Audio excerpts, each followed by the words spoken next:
There was once a miller who had one beautiful daughter, and as she was grown up, he was anxious that she should be well married and provided for. He said to himself, "I will give her to the first suitable man who comes and asks for her hand."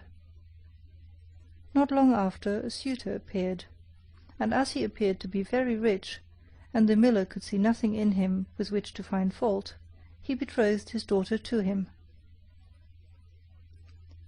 But the girl did not care for the man as a girl ought to care for her betrothed husband. She did not feel that she could trust him, and she could not look at him or think of him without an inward shudder. One day he said to her, "You have not yet paid me a visit, although we have been betrothed for some time." "I do not know where your house is," she answered. "My house is out there in the dark forest," he said. She tried to excuse herself by saying that she would not be able to find the way thither. Her betrothed only replied, "You must come and see me next Sunday. I have already invited guests for that day, and that you may not mistake the way, I will strew ashes along the path."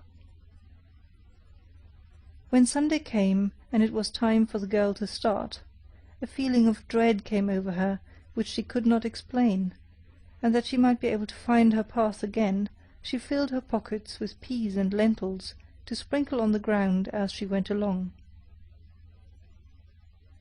On reaching the entrance to the forest, she found the path strewed with ashes, and these she followed, throwing down some peas on either side of her at every step she took. She walked the whole day until she came to the deepest, darkest part of the forest. There she saw a lonely house, looking so grim and mysterious that it did not please her at all. She stepped inside, but not a soul was to be seen, and a great silence reigned throughout. Suddenly a voice cried, turn back, young maiden fair! Linger not in this murderer's lair!" The girl looked up, and saw that the voice came from a bird hanging in the cage on the wall. Again it cried, turn back, young maiden fair! Linger not in this murderer's lair!" The girl passed on, going from room to room of the house, but they were all empty, and still she saw no one. At last she came to the cellar, and there sat a very, very old woman, who could not keep her head from shaking. "Can you tell me," asked the girl, "if my betrothed husband lives here?" "Ah, you poor child," answered the old woman, "what a place for you to come to! This is a murderer's den. You think yourself a promised bride, and that your marriage will soon take place, but it is with death that you will keep your marriage feast. Look, do you see that large cauldron of water, which I am obliged to keep on the fire? As soon as they have you in their power, they will kill you without mercy, and cook and eat you, for they are eaters of men. If I did not take pity on you and save you, you would be lost." Thereupon the old woman led her behind a large cask, which quite hid her from view. "Keep still as a mouse," she said. "Do not move or speak, or it will all be over with you. Tonight, when the robbers are all asleep, we will flee together. I have long been waiting for an opportunity to escape." The words were hardly out of her mouth when the godless crew returned, dragging another young girl along with them. They were all drunk, and paid no heed to her cries and lamentations.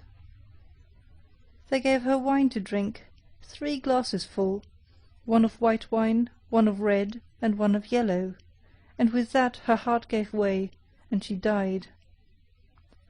Then they tore off her dainty clothing, laid her on a table, and cut her beautiful body into pieces, and sprinkled salt upon it. The poor betrothed girl crouched trembling and shuddering behind the cask, for she saw what a terrible fate had been intended for her by the robbers. One of them now noticed a gold ring still remaining on the little finger of the murdered girl, and as he could not draw it off easily, he took a hatchet and cut off the finger. But the finger sprang into the air, and fell behind the cask into the lap of the girl who was hiding there. The robber took a light and began looking for it, but he could not find it. "Have you looked behind the large cask?" said one of the others. But the old woman cried out, "Come and eat your suppers, and let the thing be till tomorrow. The finger won't run away." "The old woman's right," said the robbers, and they ceased looking for the finger, and sat down.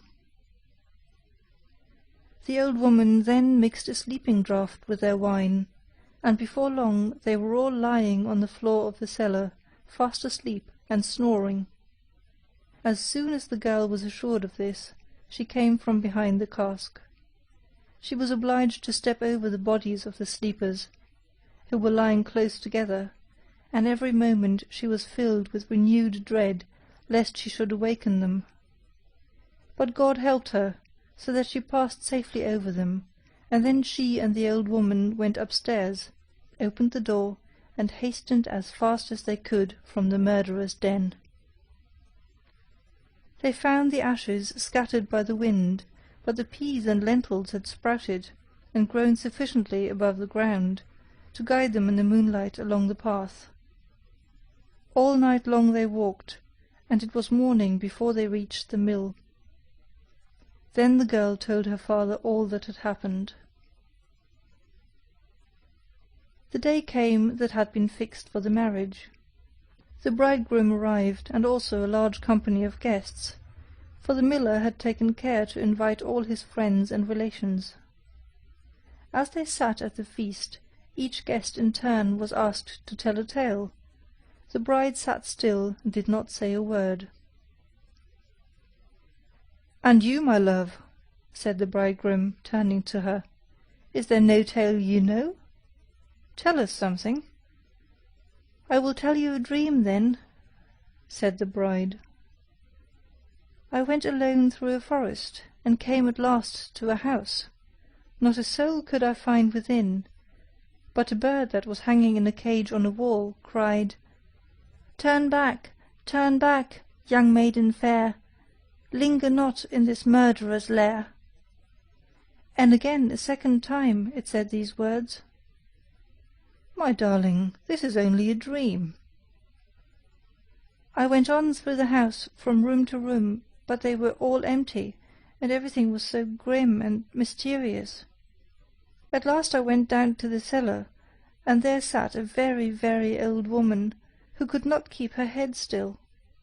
I asked her if my betrothed lived here, and she answered, 'Ah, you poor child, you have come to a murderer's den.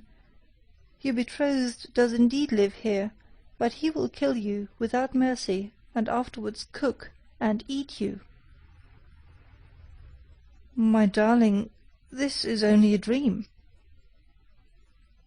The old woman hid me behind a large cask, and scarcely had she done this when the robbers returned home, dragging a young girl along with them.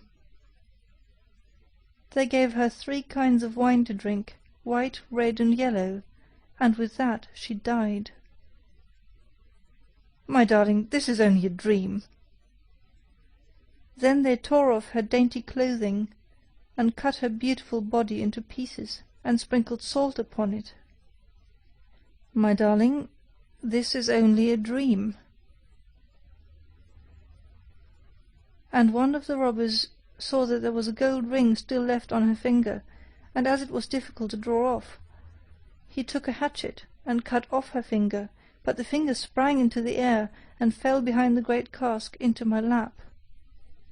And here is the finger with the ring." And with these words the bride drew forth the finger and showed it to the assembled guests. The bridegroom, who during this recital had grown deadly pale, up and tried to escape. But the guests seized him and held him fast. They delivered him up to justice, and he and all his murderous band were condemned to death for their wicked deeds. End of The Robber Bridegroom. Recorded by Gesine in Valletta, February 2006.